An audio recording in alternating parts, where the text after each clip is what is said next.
My father came from Japan in 1905. He was 15 when he immigrated from Japan. He worked until he was able to actually build a store. Let me tell you the story in a form of a dream. I don't know why I have to tell it, but I know what it means. Close your eyes, just picture the scene as I paint it for you. It was World War II when this man named Kenji woke up.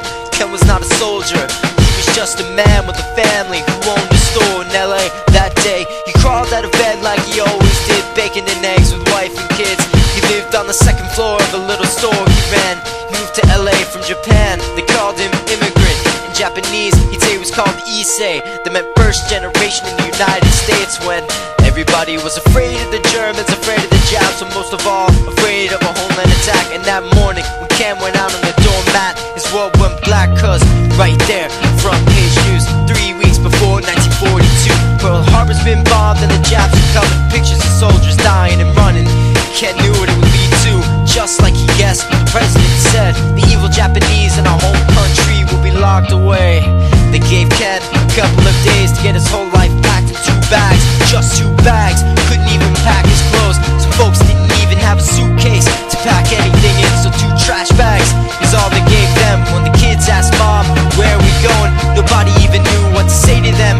Ken didn't want to lie, he said the US is looking for spies, so we have to live in a place called Mandanar, where a lot of Japanese people are. Stop it, don't look at the government. You don't want to get the soldiers wondering if you're gonna run or not, cause if you run then you might get shot. Other than that, try not to think about it. Try not to worry about it being so crowded. Someday we'll get out, someday, someday. As soon as war broke out, the FBI came and they just come to the house and you have to come. All the Japanese have to go. They took Mr. Lee, and people couldn't understand why they had to take him because he's just innocent laborer. So now they're in town with soldiers surrounding them. Every day, every night, look down at them. From watchtowers up on the wall, Ken couldn't really hate them at all. They were just doing their job and he wasn't gonna make any problems. He had a little garden with vegetables and fruits that he gave to the troops in a basket his wife made. But in the back of his mind, he wanted his family's life saved. Prisoners of war in their own damn country, what for?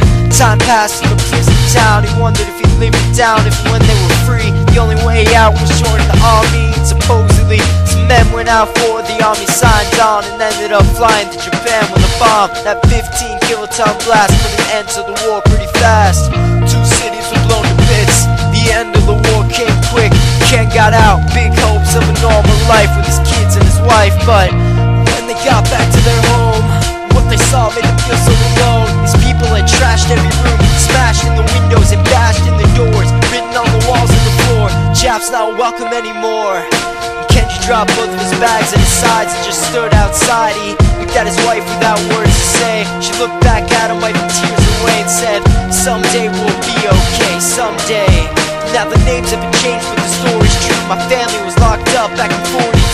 My family was there when it was dark and damp, and they called it an internment camp. When we first got back from camp, it was pretty bad.